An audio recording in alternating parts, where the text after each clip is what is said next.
the rusty impellers of the water pump and the torn bearing from the water pump of my Corolla 2003 was the culprit of the squeaking noise coming from the engine bay area.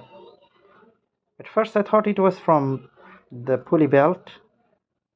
Then I discovered that it was from the water pump. The green colors are from the cooling water.